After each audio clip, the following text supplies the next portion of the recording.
It's just how out of touch they are. It's not just but the opposition. Doesn't Labor have all of these independent indicators on their side that Jason Clare just outlined? One of the things that Jason didn't mention then was the performance of our export sector in March. And we all know that the performance of our export sector in March, and particularly driven by the resources sector in China and the agricultural sector, was the real story of the March quarter accounts. Now, the government doesn't like to talk about the export performance. They don't like to talk about the fact that our terms of trade under the Rudd government are higher than at any level under the coalition government, and that is what is actually keeping the Australian economy doing as well as it should. So look, Jason, if they want to make the case about the stimulus, that's fine, they can, but the real story is that our export performance has been the real story.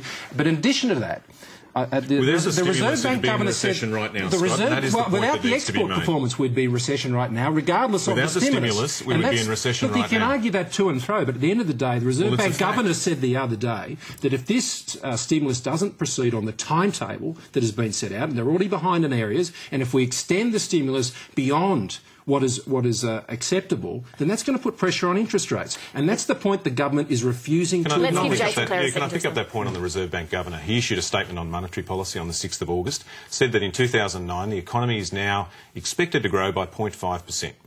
Now that's below trend. And the key point to make here is that they are factoring in the full implementation of the stimulus. So if you take the Liberal Party's approach, which is to pull out the stimulus, stop spending that money, then what you've got is an economy which could contract and go into recession, and it's an economy which could lose jobs. Without the stimulus, there's potentially up to 210,000 extra Australians without a job. Think about the Olympic Stadium, then double it. You know, think about the Olympic Stadium full of people that are unemployed. That's the impact of following the logic that Scott's implying. All right, I've got a few other issues I want to take you both through. Let's turn to the Bradfield by-election. Yeah. John Howard says he'd like to see somebody in that seat with real-world experience. Scott Morrison, is the Parliament becoming too top-heavy with political apparatchiks? Well, maybe on their side of politics, I'm not sure. On the Labor side, there are a lot of people there from the trade union movement. My colleague here, Jason Clare, doesn't come from that background. And I'm glad you acknowledge that. He's one of the few exceptions, I think, on their side, because there are plenty others who don't. Look, I think in politics and in the Parliament, you do need a broad range of skills and experience, and certainly, you know, we're proud to say on our side we've had everybody from all walks of life, you know, from milkmen to merchant bankers. So, look, I think that's a good thing to have. You also need people who have had experience in the back rooms of politics. It takes a broad church to make a very strong parliament. Labor's not running a candidate in that seat. Jason Clare, if Malcolm Turnbull and the coalition are so disastrous as your side has been making out, why wouldn't you take the opportunity to run a candidate and try to chip away a bit at that margin? Well, you've got to fight the fights that you can win. And when you have a look at a seat like Bradfield, you find it's the safest Liberal seat in New South Wales, one of the safest in the country. Over the course of 25 elections in Bradfield, it's never gone to preferences. Even when the rest of the country was voting for Kevin Rudd in 2007, the Liberals still got 59% of the vote. These things are expensive. By-elections are expensive. You've got to pick the fights you can win. And I make the comparison with this, and that is that when Mark Latham retired in Werriwa, Liberals didn't run a candidate. When Paul Keating retired, the Liberals didn't run a candidate. And in the Cunningham by-election, when I think you were the director of the Liberal Party at the time, you opted not to run a candidate. But aren't you disenfranchising a whole lot of Labor voters, thousands of Labor voters in that seat, and you're basically saying to them, oh, well, bad luck, you've got to choose between a Liberal and a Green and whoever else? You've got to make practical decisions. You know, we have a debate about party fundraising. What the point I'm making, I think the party is making this too, that these things are expensive. You've got to spend money where it can best be spent. The chances of the Labor Party winning that seat are very, very low. You could pave the streets of Bradfield with gold, and I think they'd still vote for the Liberal Party. Can I make a point on Werriwa, though? I mean, no, let's not go down that. That's past history. I want to ask you something. I want to ask you about. I want to ask you about Why didn't you run a Liberal candidate? I want to ask about Bradfield. Sure. Scott Morrison, there's a big field of people who are going to be running and showing there's a lot of new talent in the Liberal Party that would like to be in Parliament. Is it time for people like Philip Ruddock and Bronwyn Bishop and other long-standing members on your side to perhaps step aside and allow some new blood to come in? Well, I think those decisions are always for them, for their own timing, but I said before that it takes a broad church of people to make up a strong parliament. And people like Bronwyn and Philip, I think, still make that strong contribution. I mean, when people stop making a contribution, then obviously it's time for them to call it quits. And I don't think there are any hard and fast rules on these things. We're already seeing in the Liberal Party now a lot of new blood coming into the ranks. There's been a lot of turnover in Victoria in particular, and there'll be some here in New South Wales as well. So at the end of the day, I think you keep the balance right, and I think Bradfield is going to deliver an outstanding candidate. It's a shame the Labor Party wouldn't be there. They had a go at us for not running in Werriwa. Wayne Swan said it at the time, but anyway, the rules have changed. Let's move on. You're both New South Wales MPs, so I'd like to ask you a bit about the state Labor government. Jason Clare, does the disarray in the state Labor government have federal ramifications? Oh, limited. My experience at the 2007 election was that people were voting for John Howard or they were voting for Kevin Rudd.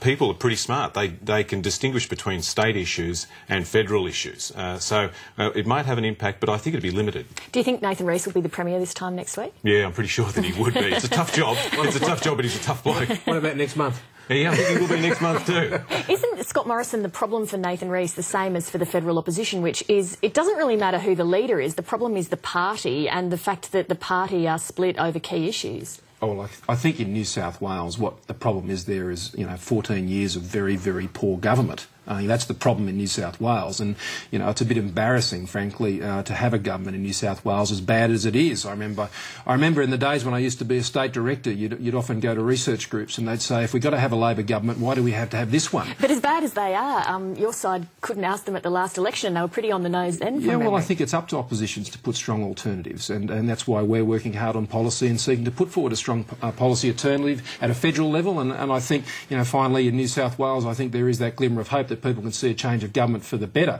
But the reason that the Labor government in New South Wales is doing so poorly is that it's a very, very poor government. We had Thomas Keneally on the program last night, and he was talking about his new book about Australian history, and it's opened up a bit of a discussion about the so-called history wars. Kevin Rudd said yesterday that it was time to move beyond the arid intellectual debate surrounding Australian history and culture.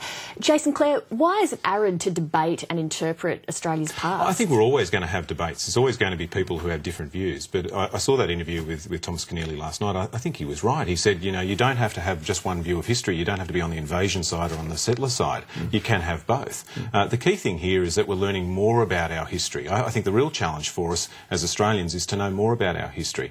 I'm thinking of this, and that is that 67 years ago today, a battle was waging on the Owen Stanley Ranges at Issarava, one of the most important battles in Australia's history. It should rank alongside the battles like Gallipoli and Villers-Bretonneux, and yet there's not a lot being reported about it. Tomorrow is the 67th anniversary of the death of Bruce Kingsbury, a guy who was a real estate agent from Melbourne, became a hero in those mountains where he did an extraordinary thing, fighting in extraordinary circumstances, killed 30 Japanese, saved his battalion, and then was shot by the single bullet from a sniper. An ordinary man did an extraordinary thing, and yet we're not seeing the stories of Bruce Kingsbury in the newspapers or on the media like we should.